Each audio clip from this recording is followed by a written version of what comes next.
ஆண்டவராக இயேசு கிறிஸ்துவின் நாமத்தினாலே உங்களை நான் வாழ்த்துகிறேன். மீண்டுமாய் இந்த காணொளி மூலமாய் உங்களை சந்திப்பதிலே மிகுந்த சந்தோஷம். இந்த மாலை நேரத்தில் கர்த்தருடைய வார்த்தையை நாம் தியானிக்க போகிறோம். இன்றைக்கு நான் உங்களோட ஜெபத்தை குறித்து சில காரியங்களை பேச நான் விரும்புகிறேன். ஜெபம் என்று சொன்னால் ஒன்று தேவனோடு கூட வைத்திருக்கிற உறவு.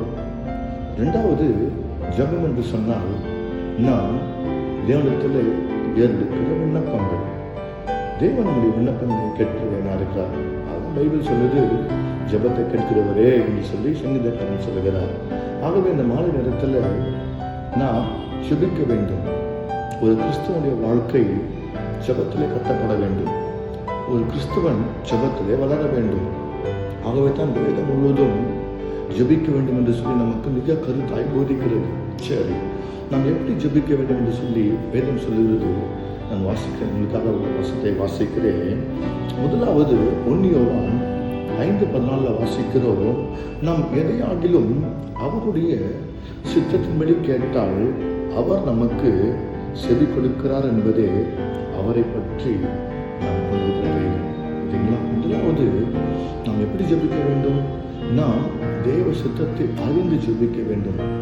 தேவனுக்கு எது பிரியம், அவருக்கு எது விருப்பம், அதை அறிந்து நாம் தேவ சித்தத்தை நிறைவேற்ற வேண்டும் என்று நாம் விரும்பினால் அப்படிப்பட்ட வார்த்தைகளை கற்று அங்கீகரித்து நம் ஜெபத்தை அவர் என்ன செய்கிறார், அதை அவர் அப்ரூவ் பண்ணுகிறார், அதை சாங்ஷன் பண்ணுகிறார் என்று சொல்லி நாம் பார்க்கிறோம்.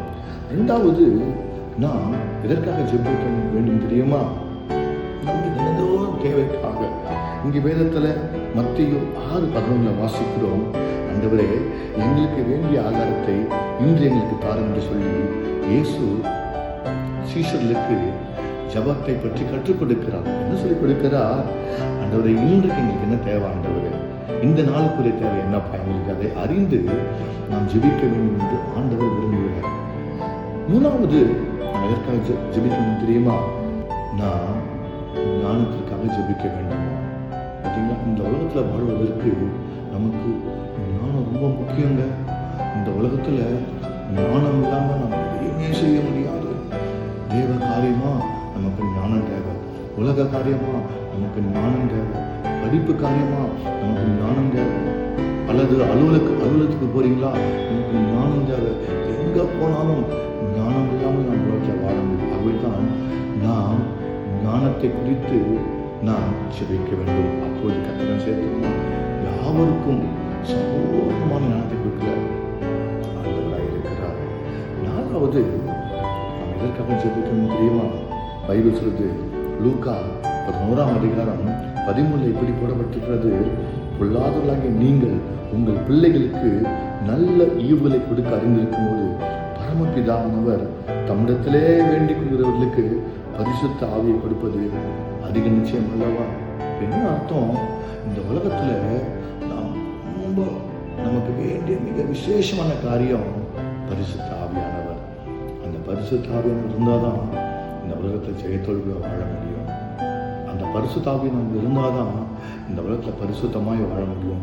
ஸோ அதற்கு நமக்கு தேவை பரிசுத்த ஆவியானவர். ஆகவே பைபிள் சொல்கிறது, நீங்கள் உங்கள் பிள்ளைகளுக்கு நல்ல ஈவை தரீங்களே, நீங்கள் அப்பத்தை கொடுக்குறீங்களே, நீங்கள் முட்டையை கொடுக்குறீங்களே, நீங்கள் மீனை தருகிறீங்களே, ஸோ அதை காட்டிலும் ரொம்ப பெரியவனாகவே நான் என்ன தருந்துமா பரிசுத்த ஆவி கொடுப்பது அதிக நிச்சயம் என்று சொல்லி இருக்கிறார். நாம் எதற்காக ஜெபிக்கக்கூடாது தெரியுமா? அதையும் நேரத்தில் வாசிக்கிறேன். இங்கே வாசிக்கிறோம், யாக்கோபு 4:3 வாசிக்கிறோம், நீங்கள் விண்ணப்பம் பண்ணியும் உங்கள் இச்சைகளை நிறைவேற்ற வேண்டும் என்று செலவழிக்க வேண்டும் என்று தகாத விதமாய் விண்ணப்பம் பண்ணுகிற வழியினால பெற்றுக்கொள்ளாமல் போகிறீர்கள். இன்றைக்கு அநேக ஜெபம் ஏன் நம்ம கேட்கப்படல? நீங்க உங்க இச்சைக்காக ஜெபிக்கிறீங்க, உங்க இச்சையை நிறைவேற்ற வேண்டும் என்று ஜெபிக்கிறீங்க. எந்த ஒரு மனுஷன் தான் ஆசைக்காக தான் சுயத்துக்காக ஜெபிக்கிறானோ அந்த ஜெபத்தை ஆண்டவர் கேட்கவே முடியாதுங்க.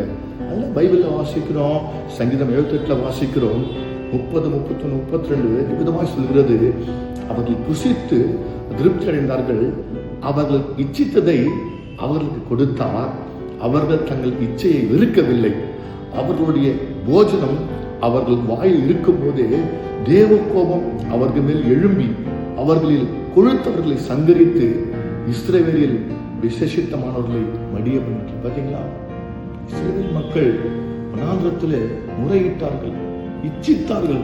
என்ன கேட்டாங்க? எங்களுக்கு கறி வேணும், எங்களுக்கு காடை வேணும்னு கேட்டாங்க. தேவன் கொடுத்தார்.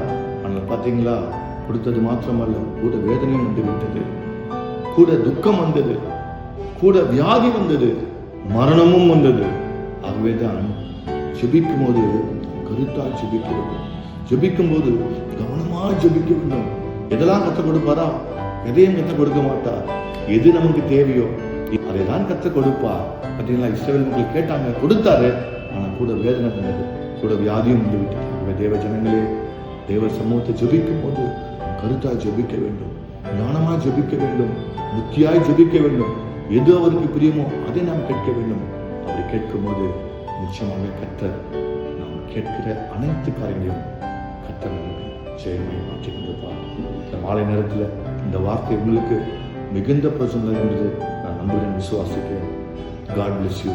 God with you. கர்த்தர் ஆசீர்வதிப்பார்.